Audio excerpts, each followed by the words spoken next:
आपने देखा एक छोटा सा थंब रूल है जो हमसे इग्नोर कराया जा रहा है। फाइनेंशियल सिस्टम का बेसिक थंब रूल क्या है? जब पैसे आ रहे हैं, जब लक्ष्मी आ रही है तो कुछ नहीं करना है। यदि पैसे आपके अकाउंट में आने हैं, आपके संग 70% साइबर क्राइम नहीं होगा यदि आप इतना सा थंब रूल याद रख लेंगे। 70% की गारंटी दे रहा हूं। मेरे पास जब FIR कंप्लेन आती है, सर वो फोन आया था, पापा ने कहा रेंट ट्रांसफर कर दीजिए, तो रेंट की लिंक भेज रहा हूं, पैसे आपके अकाउंट में जाएंगे, रेंट आ रहा है, रेंट आ रहा है। सर वो फोन आया था कि डिविडेंड आपका ट्रांसफर करना है, एप्लीकेशन सॉल्व कर लीजिए, डिविडेंड। सर वो फोन आया था कि वो लॉटरी का पैसा आप ले लीजिए आपके अकाउंट, पैसा आ रहा था। 70% टाइम आपके अकाउंट में पैसा आ रहा था और आप कुछ कुछ किए जा रहे थे। अरे भाई, लक्ष्मी अपने आप आती है, खर्चा करने के लिए एफर्ट लगाना पड़ता है। क्या करना है? कुछ नहीं करना। फोन दूर रख देना। जैसे कोई कहे कि पैसे भेज रहा हूं, हाँ भाई भेज दे। लाख रुपए मैं आपके अकाउंट में बिना पूछे ट्रांसफर कर सकता हूं, यूपीआई अलाउ करता है। मैंने एक वीडियो बनाया आरजे रौनक के संग, मेरा रेड एफएम पे एक शो आता है हिडन फाइल्स करके, तो आरजे रौनक को बिठाया मैंने, जो बबुआ बनता है, उसने लिंक क्लिक किया, उसके 200 रुपए मेरे अकाउंट में आ गए जो मैंने आज तक नहीं दिए। उसको मैंने वीडियो पे मैसेज दिया कि देखिए जो लिंक क्लिक करेगा उसके पैसे जाएंगे और मुझे पैसे लेने के लिए कुछ करने की जरूरत नहीं है। तो OLX फ्रॉड से बचें और कोई लिंक क्लिक ना करें। ऐसे करके एक वीडियो बना के मैंने सारे जजेस, ब्यूरोक्रेट्स, पॉलिटिशियंस, जितने मेरे नेटवर्क में CEO, सबको भेज दिया। अगले हफ्ते मेरी सोसाइटी से मेरे एक दोस्त का फोन आया जो एक बड़ी कंपनी के CEO हैं। अमित जी 45,000 चले गए। कैसे? OLX fraud. मैंने कहा कमाल करते हो, तुम्हें वीडियो बना के भेजा था। हाँ देखा मैंने, तुम्हारा पूरा वीडियो देखा। मैंने कहा पैसे कैसे गए? बोले तुमने जो जो कहा था वही किया मैंने। मैं पैसे कैसे गए? अरे बोले तुमने कहा था लिंक क्लिक मत करना, मैंने लिंक क्लिक नहीं किया। मैंने कहा पैसे कैसे गए? बोले उसने यार QR कोड भेजा था। अब आप समझे आधा जवाब क्यों था। आपने कुछ नहीं करना है, बात खत्म। आज वो लिंक क्लिक कराएगा, कल QR कोड स्कैन कराएगा, परसों ऐप इंस्टॉल कराएगा, फिर कॉल मर्जिंग कराएगा, फिर कॉल फॉरवर्डिंग कराएगा। 12 तरीके हैं भाई। फोन आपका यहां पड़ा हुआ है, OTP आता है, ऊपर फ्लैश करता है, मैं देख सकता हूं। आप फोन चार्जिंग पे लगा के वॉशरूम में चले गए, OTP आया, खेल कर देगा आदमी। कर सकता है। तो आप सेटिंग्स में जाएं और लॉक मोड में SMS फ्लैशिंग डिसेबल कर दें कि यदि मेरा फोन लॉक है तो SMS फ्लैश ना हो। कर सकते हैं। चलिए कर दिया आपने, उसके बाद फोन छोड़ के फिर चले गए 2 मिनट वॉशरूम। अब मैं OTP कॉल पे मंगाऊंगा। लॉक मोड में कॉल तो उठ जाता है, आजकल सारे OTP कॉल पे आते हैं। OTP आया, कॉल पे रिसीव किया, व्हाट्सएप हैक कर लिया। लेकिन व्हाट्सएप हैक हो ही ना। सिंपल सा सेटिंग है, व्हाट्सएप की सेटिंग्स में जाइए, उसमें एक ऑप्शन है अकाउंट्स करके, उसको क्लिक कीजिए। उसमें एक ऑप्शन आएगा 2 स्टेप वेरिफिकेशन, उसको क्लिक कर देंगे तो 6 डिजिट का कोड मांगा जाएगा। वो जो 6 डिजिट का कोड है वो आपका डेट ऑफ बर्थ नहीं होना चाहिए, वो कुछ और होना चाहिए। क्योंकि आपका डेट ऑफ बर्थ मुझे पता है, 5 बार आप लिख चुके हैं फेसबुक पे मेरा बर्थडे आज।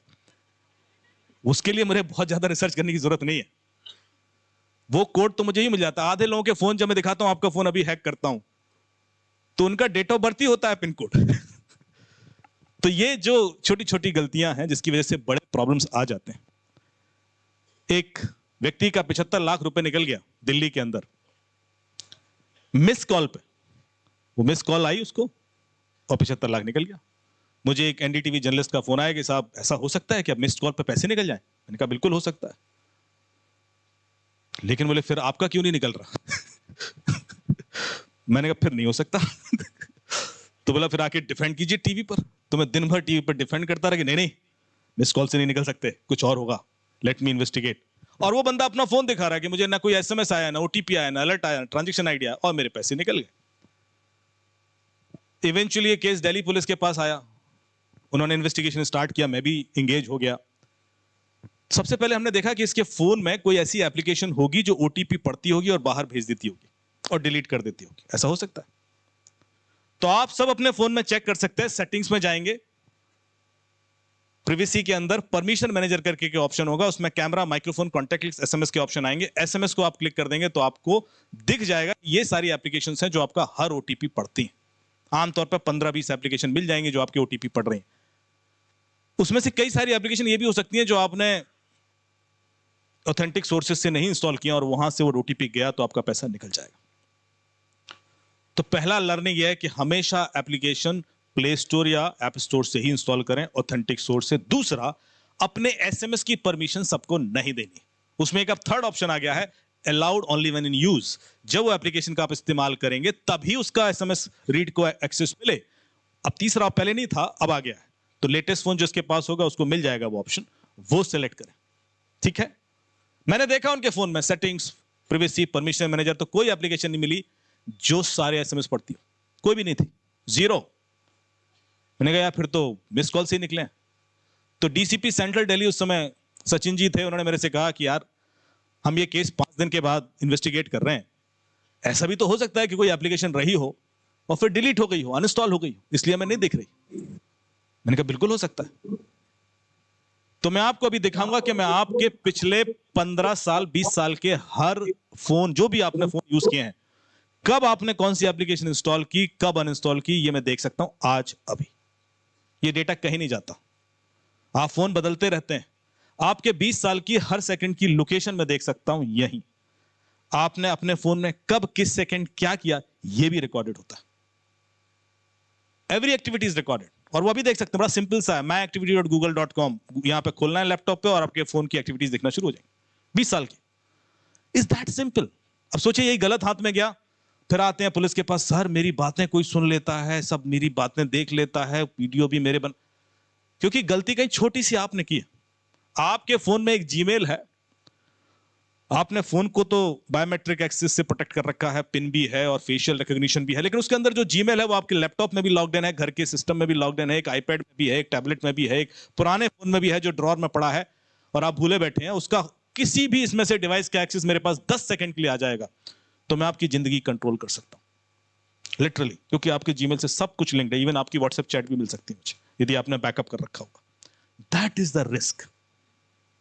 छोटी सी गलती, अब आपका जीमेल सिर्फ जीमेल नहीं रहा।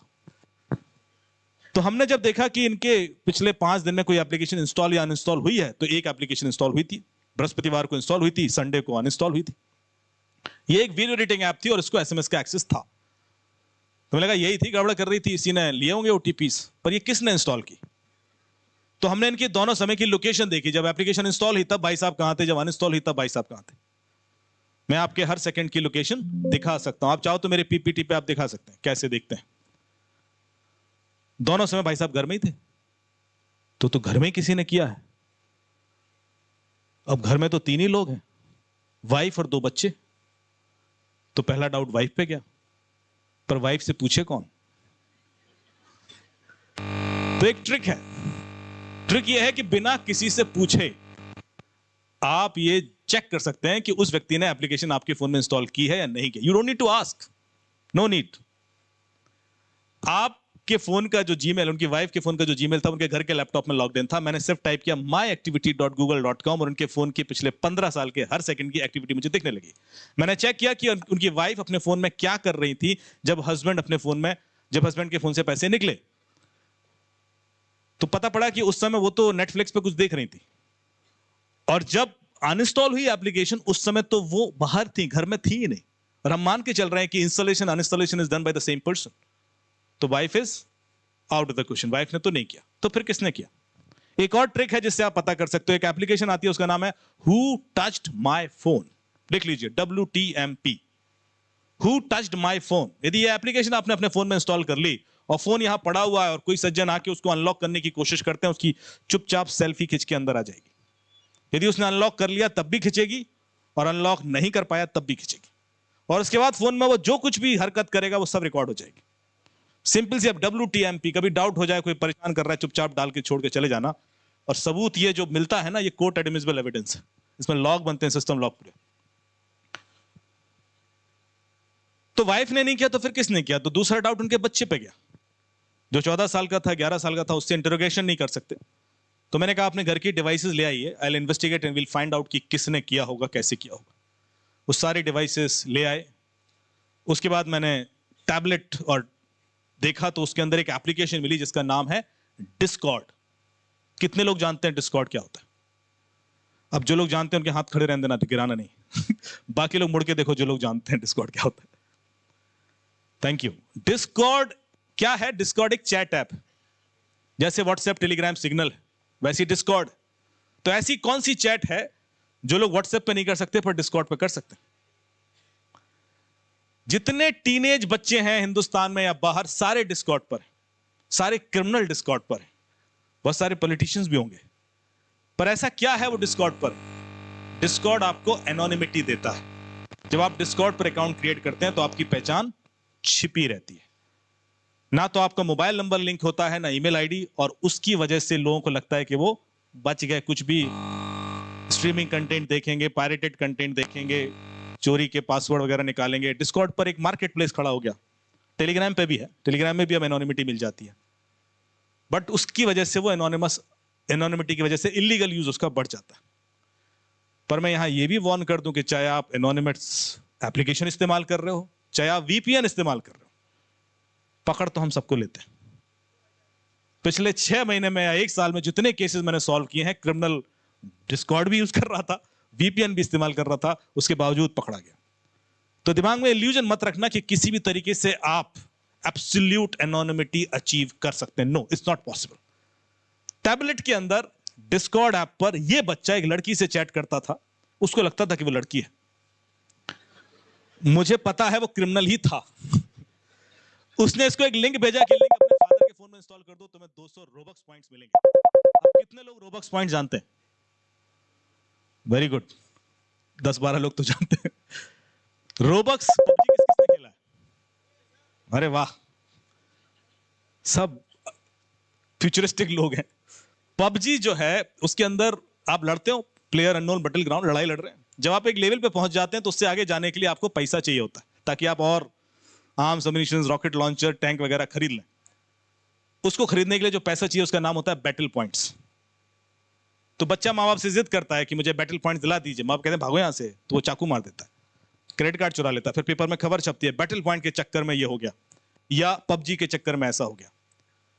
इसी तरह एक गेम है रोब्लॉक्स, उसकी करेंसी है रोबक्स, जो दुनिया की फास्टेस्ट करेंसी है। इंडिया से हर साल $5-6 बिलियन की मनी लॉन्ड्रिंग रोबक्स पे होती है। तो सरकार की नजर रहती है अब रोबक्स पे। हमने अभी एक केस सॉल्व किया जिसमें ईडी इन्वॉल्व थी। तो ध्यान रखना कि जब भी आप कोई ऐसी चीज यूज कर रहे हो तो आप भी उस जांच के दायरे में आज नहीं तो कल आएंगे। रोब्लॉक्स गेम में परचेज के लिए इस्तेमाल होता है, और दुनिया में तो रिटेल स्टोर पर, पान की दुकान पर भी मिलता है। 200 रोबक्स पॉइंट के चक्कर में इस बच्चे ने वो लिंक अपने फादर के फोन में इंस्टॉल कर दी और उसके बाद अनइंस्टॉल भी कर दी। उसको लगा कि दोबारा इंस्टॉल करेंगे तो दोबारा 200 रोबक्स पॉइंट्स मिलेंगे। हमारे दिमाग में एक चीज डाल दी गई है कि जब हम कोई एप्लीकेशन पहली बार इस्तेमाल करते हैं तो कुछ फ्री मिलता है ना। ओला उबर पहली राइड फ्री, जोमेटो पहले पिज्जा फ्री, ये सब एक माइंडसेट बना दिया नेक्स्ट जनरेशन का। पर जैसा कि सर ने बोला कि there is nothing free in this world, इस दुनिया में कुछ भी फ्री नहीं है। और यदि आप कुछ भी फ्री इस्तेमाल कर रहे हैं तो फिर आप अपने आप को बेच रहे हैं, आप अपना कंट्रोल दे रहे हैं, आप उसके हिसाब से चलेंगे। फिर इतना कॉन्शियसनेस दिमाग में रखना जरूरी है। फिर तो ना लालच में फंसोगे, ना डर आएगा, और ना कोई कंफ्यूजन होगा। ये 3 चीजें हैं जिसकी वजह से आप एक गलती करते हो और उसके बाद पैसे निकलते हैं। अभी मेजर फोकस है फाइनेंशियल फ्रॉड का। फिर चाहे वो डिजिटल अरेस्ट हो, चाहे वो क्रिप्टो इन्वेस्टमेंट का ऑफर दे दिया हो, शेयर ट्रेडिंग का ऑफर दे दिया हो, सेक्सटॉर्शन हो। आपको एक वीडियो कॉल आता है, आप उसको उठा लेते हैं, और जैसे ही आप उसको उठाते हैं सामने कोई मेल फीमेल अपोजिट जेंडर का आदमी कपड़े उतारते हुए दिखता है।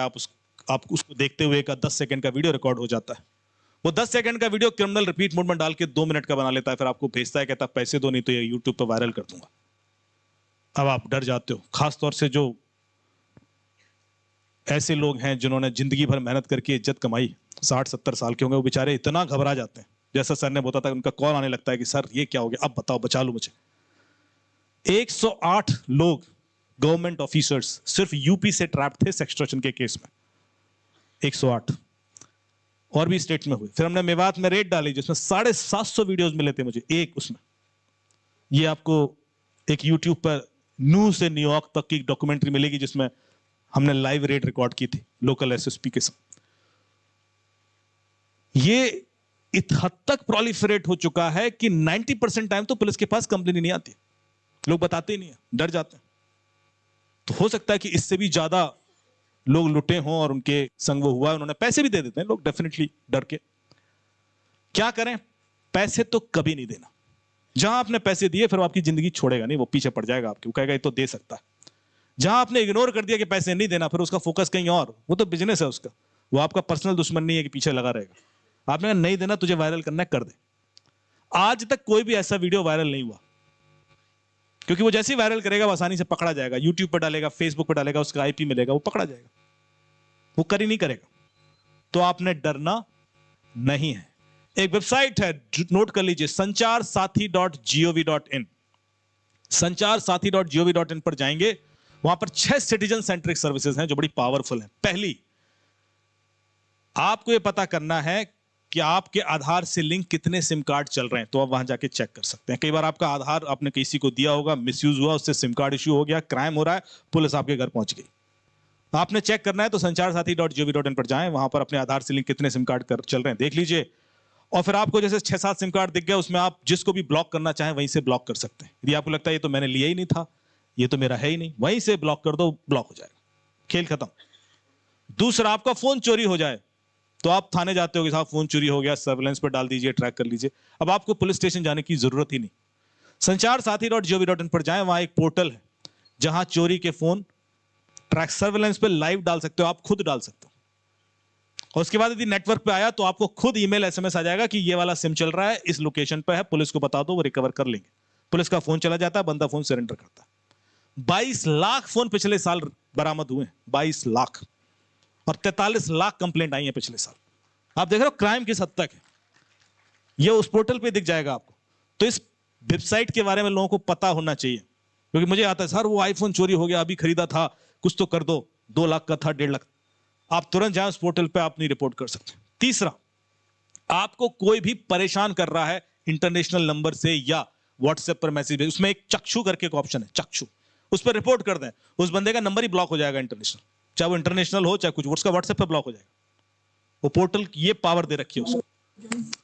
और बहुत सारी सर्विसेज है। आपने कोई OLX से फोन खरीदा, मेरे पास सर आते हैं साहब OLX से आईफोन खरीदा था, अभी पुलिस का फोन आया, जमा करो, वो तो चोरी का है। अब क्या करें, मैं तो पैसे दे चुका हूं, चोरी का है तो जमा करो। अब तुमने पैसे जो दिए उसके लिए दूसरी FIR करो कि मैं लूट गया।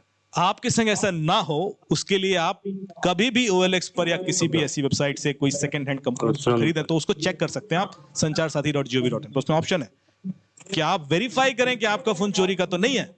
IMEI डालोगे, वो बता देगा कि ये तो ब्लॉक्ड है फोन, ये तो नेटवर्क सर्विलेंस पे लगा रखा है, ये तो चोरी का है, या ये तो क्राइम में यूज हुआ है, whatever may be the reason, you will get to know immediately. खुद कर लो चेक। बहुत सारी ऐसी सर्विसेज हैं जो आपके सामने हैं, जो हमें पता नहीं है, जिसकी वजह से हम बहुत स्ट्रगल करते हैं। दूसरी चीज कि पैसा वापस आएगा कैसे। किसी के संग क्राइम हो गया तो 1930 पर कॉल करके, जैसा सर ने बताया, सबने, DGP साहब ने भी बताया, ADG साहब ने भी बताया, SSP साहब ने भी बताया कि आप तुरंत सामने वाले का अकाउंट फ्रीज करा सकते हैं। जैसे अकाउंट फ्रीज हुआ तो अब वो पैसा विड्रॉ नहीं हो पाएगा और आपका पैसा आने के चांसेस बढ़ गए। करेक्ट। एक कंप्लेन आप बैंक को भी कीजिए, क्योंकि जो RBI की गाइडलाइन है वो कहती है कि 3 दिन के अंदर यदि बैंक को कंप्लेन कर देंगे तो बैंक इज लायबल टू पे यू 100% मनी। आप 7 दिन के अंदर करेंगे तो 50% लायबिलिटी बैंक की है, 21 दिन के अंदर करेंगे तो 25% लायबिलिटी बैंक की है। पर इसमें कैच है, कैच यह है कि गलती जिसकी लायबिलिटी उसकी। अब गलती तो आप ही की होती है, विक्टिम की होती है। लेकिन जैसा मैंने जब सेशन स्टार्ट किया था तो मैंने आपको एक चीज हिंट दी थी कि हमेशा पूरी गलती आपकी नहीं होती।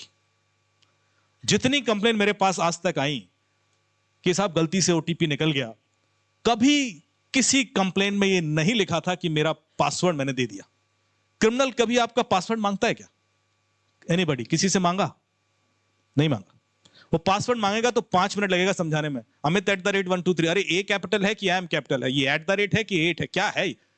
आपको टाइम लगता है। क्रिमिनल इतना टाइम उसके पास है नहीं, उसको इमीडिएट फ्रॉड करना है। पासवर्ड वो आपसे लेते ही नहीं, उसको सिर्फ OTP चाहिए, क्योंकि OTP उसी समय जनरेट होता है। ऐसी कोई भी चीज जो ऑलरेडी डेटाबेस में है वो तो उसके पास है, पासवर्ड उसके पास ऑलरेडी होता है। पर पासवर्ड उस तक पहुंचता कैसे?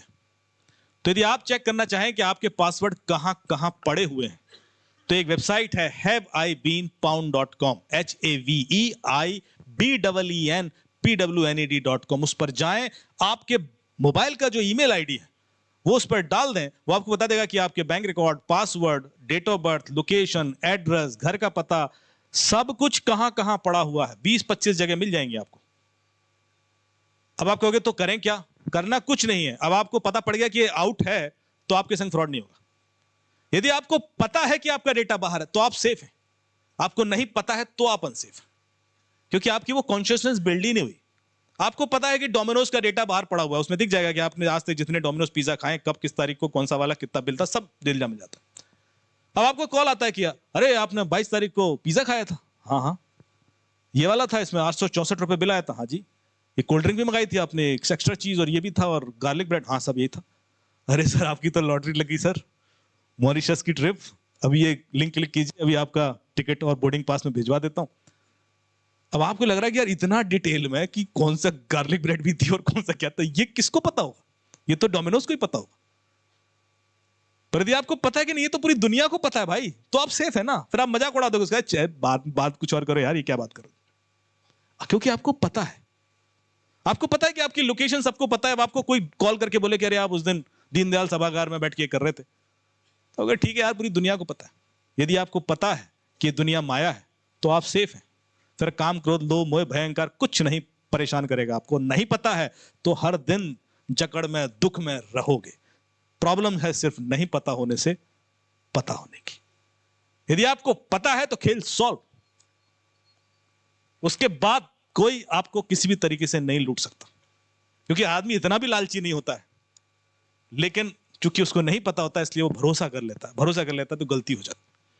अब उसको कोई बोल रहा है कि तेरा डिविडेंड पड़ा हुआ है और उसको डिटेल ही दे रहा है, तो वो गलती करेगा।